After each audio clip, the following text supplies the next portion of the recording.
Welcome to the Bourbon Van. I'm Phil. I'm Julie. It's the cozy season.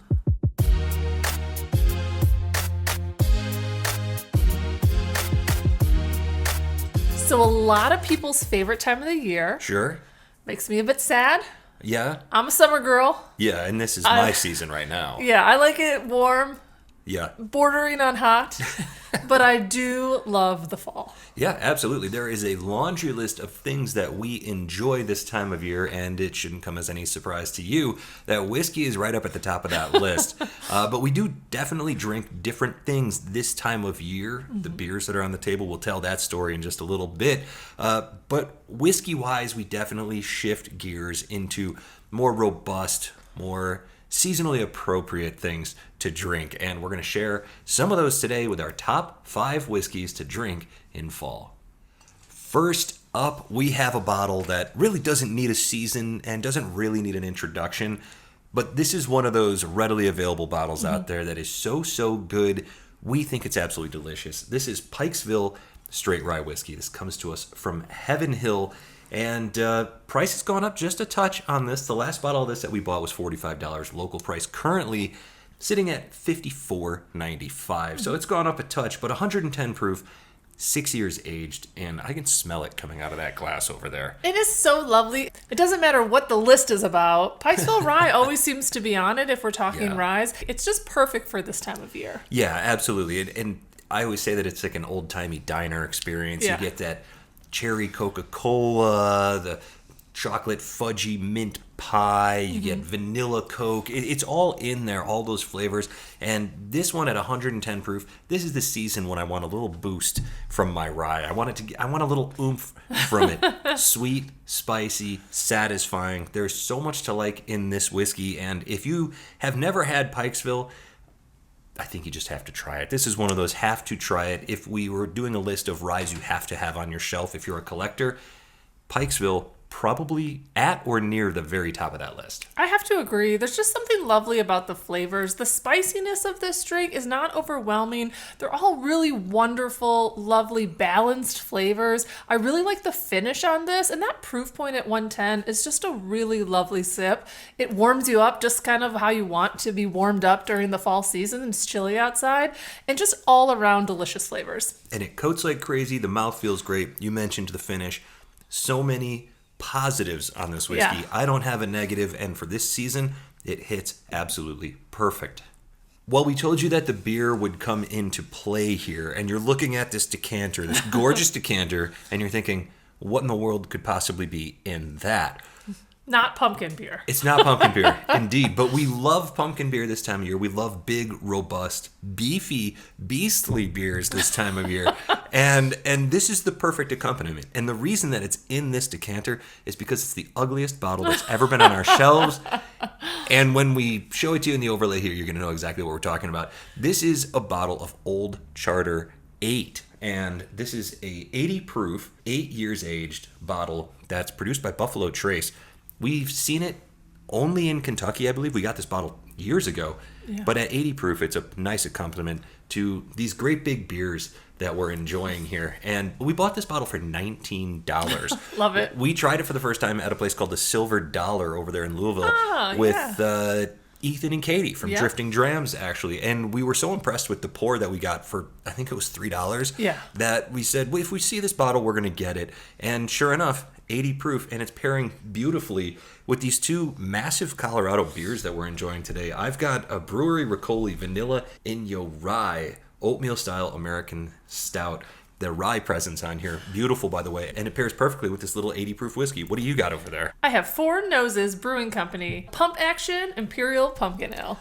Beautiful. And both of these, I believe, are well over 7%. Well, this is 6.5%. I think yours is almost 8%. Yeah. So if you like drinking these big beers this time of year the way that we do, and you like to pair a whiskey with your beer, keep it light with an 80 proofer. And this is the right idea. This one, I don't know how readily available it is out there. It might only be available in Kentucky for all I know, but I do know that you can order this online. So if you're looking for a very good 80 proofer, you could do a lot worse than this Old Charter. Just put it in a decanter though, because that bottle's hideous.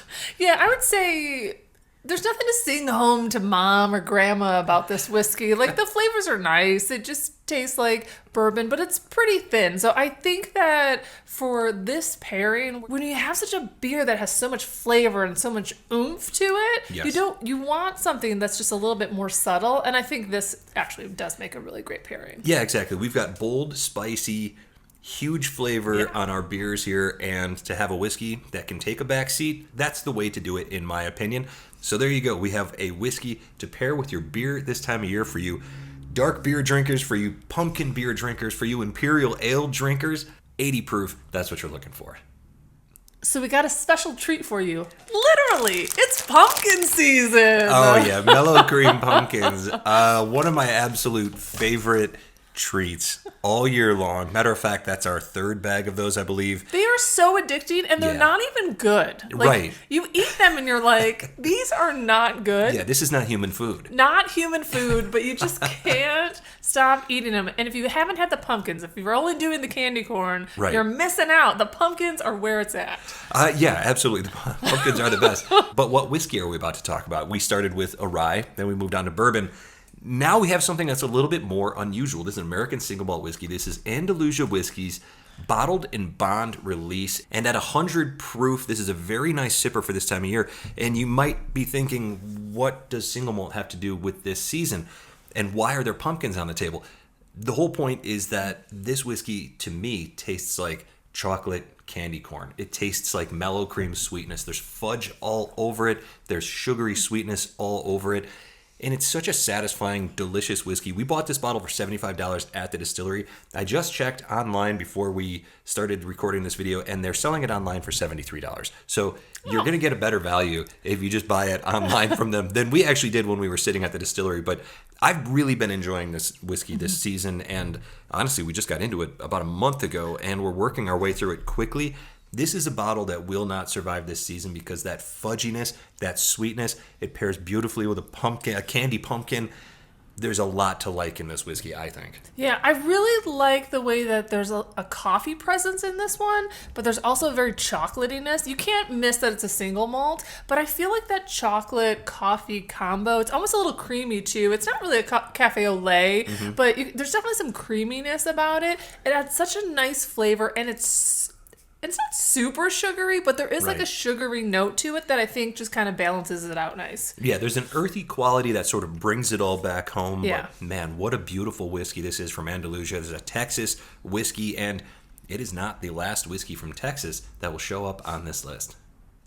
This one's so good I don't want to share. Yeah, next up is the Brick, which we're almost out of, and we're going to need to get more. Nika whiskey from the barrel. Don't call it a Japanese whiskey because technically it doesn't fit the standards to be that, but it does come from Japan. Absolutely delicious. And this one here at 101.8 proof, 102.8 proof, 10 years aged. And we got this bottle for $80 down in New Mexico. Locally, we can get it for $70 when we see it. You win some, you lose some. We have seen it more affordably priced out there, but you know, it's one of those when we're on the road, and if we see it and we don't have it in the van, we're going to buy it. We love this whiskey. Just a very, very subtle peat and smoke presence. A whisper that will pair beautifully if your neighbor is burning a pile of leaves or something. Go out there and enjoy. Just watch it burn. Enjoy the season. Wear a puffy vest or something like that because it's a little chilly. It's the whole moment. It is one of my all-time favorites. It was the first time that I had something that just had a little bit of smoke, a little bit something different that wasn't a bourbon, that wasn't a rye, that I fell in love with. Yeah. And I'm slightly obsessed with it. Yeah. When I can't figure out what I want to drink and I know that I just don't want something regular, a lot of times I just gravitate towards this, which is why there's none left. But it's just so delicious. There's just something about it that's perfect for this time of year. I think it's that smokiness, and it's not overpowering. So that's what I really like about it. It's not like drinking a scotch or drinking even a single malt that's like super peaty or smoky. Nothing like that. There's just a lot of interest there, and I think it's just a lovely sip. Right. It's subtle. It's balanced. It's delicious. It's The spices lovely. are warm. It's all there. Everything that you want is there. Pretty much no matter what whiskey drinker you are. If you're a bourbon fan, rye fan, single malt, scotch, whatever it is, there's a little bit of something for everybody in this particular bottle. So if you're looking for something unique to keep on your shelf, if you're a bourbon drinker, but you're thinking, I'd like to branch out, I want to try something different, if you can find this bottle, highly encourage you to pick this up, because this is one that, again, Julie, when she was first getting out of that bourbon comfort zone, this one appealed right away to both of us, really. Yeah. And it's been on our shelf ever since. And another one coming to the shelf very soon, I suspect. Yeah. So you talked about burning leaves. Mm-hmm.